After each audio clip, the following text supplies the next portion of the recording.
Hello everybody, ¿cómo están? Es su amigo el Dr. José Luis Medina Hernández Franco López Jr. Díaz Cruz with your hashtag Medina Monday message for Monday, March the 30th, 2020. As some of you can see and notice, I have a new do.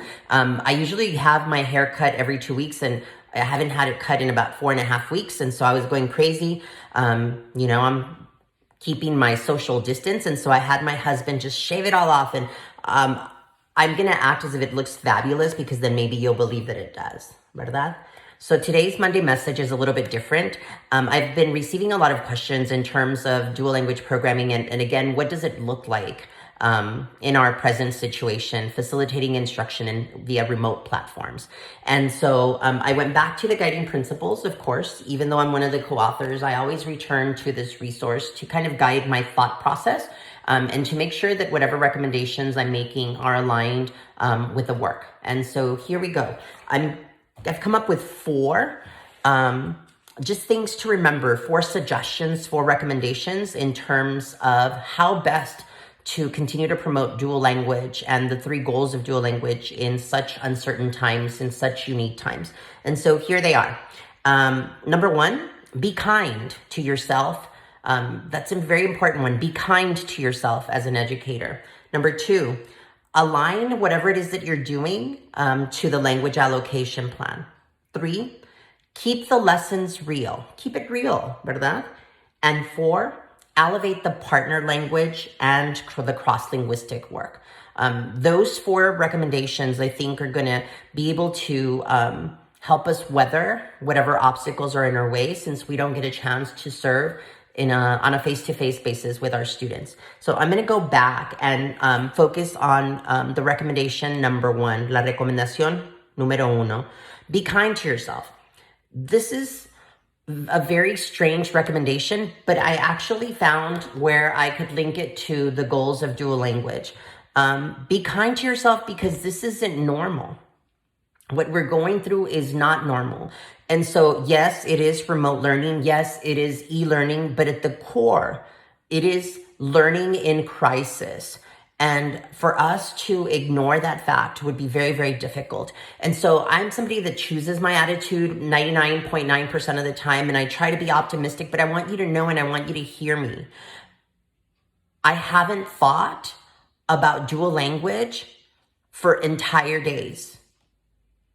I need you to hear me say that because I'm worried about my family in El Paso, Texas, and Ciudad Juarez, and in Denver. I worry about the students and the families and school districts where I serve.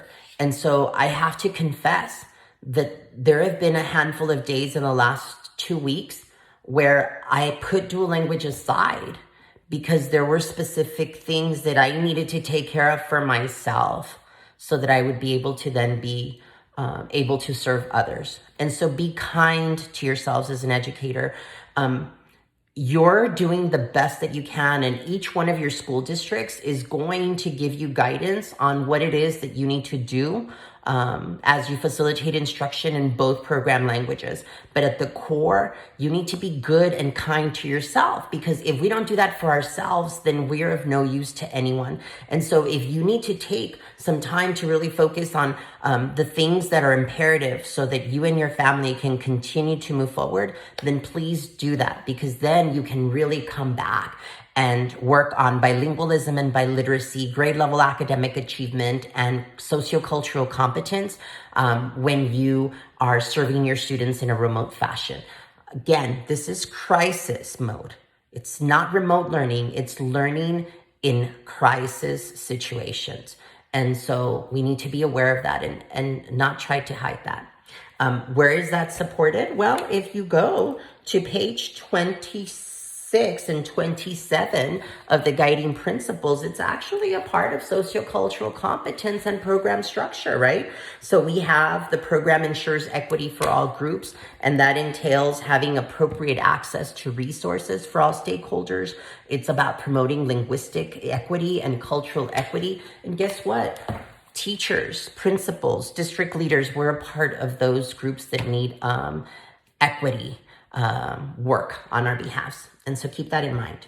Align to the language allocation plan. That's recommendation number 2. So we don't have a lot of control, but we can control how we lesson plan for the time that we have with our kids or the activities that we're going to have them engage in. And so if you take a look at strand 1, program structure, principle 4, key point A on page 29, we actually talk about the program has strong, effective, give me a second, programs, principle 4, here we go. The program is adaptable. So one of the things that we need to understand is that we don't know what the hell we're doing. And so these recommendations are grounded in the work that we do every day, but in a very unique and strange situation. And so we have to focus on the language allocation plan because that's what we have control over. And so if you're in a 50-50 model, then make sure that 50% of the work that you're engaging in with your kids, as close to as possible, is focusing on each of the 2 program languages. If you are a partner teacher model, then you and your partner teacher really need to come together to ensure that you are planning in a way that is appropriate for the kids that you serve. Because remember that you have 2 sets of students whose needs you're trying to meet. And that's about as much as we can do. We know that the parents are not dual language teachers. We know that the parents may not have all of the tools. It's rare that any of us have all of the tools. And so we can't expect that to happen in the home. Remember that our job is not to duplicate what we do in the classroom in the home setting. We have to adapt. And that means that we need to pick and choose which aspects of dual language programming we're going to focus on. And the language allocation plan is one of those ways. So please keep that in mind. Keep it real. Make sure that whatever it is that we ask our kids to do is grounded in real work. Like one of my colleagues, and somebody that I respect a lot, Liz Kleinrock, posted on social media something that resonated with so many of us. Like a worksheet is never going to be what kids remember about during this time. They are going through trauma as much as we are going through trauma. And so our job is to ensure that the tasks that we ask aren't trying to duplicate what happens in our dual language classroom, because there's no way that that can happen. And so identify what it is that's crucial for your kids to engage in terms of facilitation of instruction. Keep it simple and connected to real world activities that they can engage in the classroom. During our time, because I know that some districts have some FaceTime with students, some others are keeping office hours, whatever time you have with your kids, then make sure that whatever you do also attempts to align with your language allocation plan.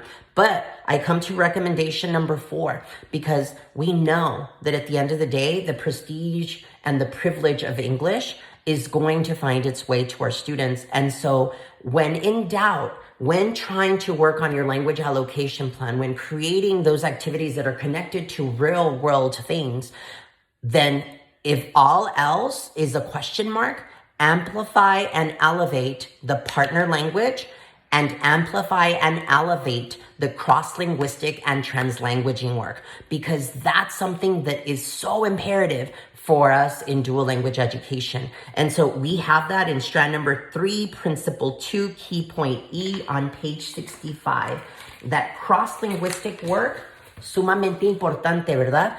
And so if all else fails, as we're trying to be kind to ourselves, as we're trying to align to the language allocation plan, as we're trying to keep it real and keeping the activities connected to students' lives so that they're culturally sustaining, then the thing that we need to do is elevate and amplify Spanish or Mandarin or Portuguese or French, because those are the languages that are going to go by the wayside if we don't actively focus on them. The cross-linguistic work is imperative. Why couldn't we have the students do an assignment where they have to watch a TV show in the partner language, and then reflect and perhaps share with their parents in the language that is most comfortable for them in the home? And so we're leveraging students' entire linguistic repertoires so that they're able to mobilize whatever is going to be appropriate in that home setting. Acuérdense que si ustedes están teniendo problemas con todo lo que está sucediendo, then kids and families are also experiencing those things. And so we need to be kind to ourselves, going back to our first recommendation, so that we can be kind to the students and families that we serve. I'm going to keep adding things to social media, uploading resources. I want you to know that I'm with you. Estoy con ustedes con todo mi corazón. Un abrazote, unos besotes, Adiós.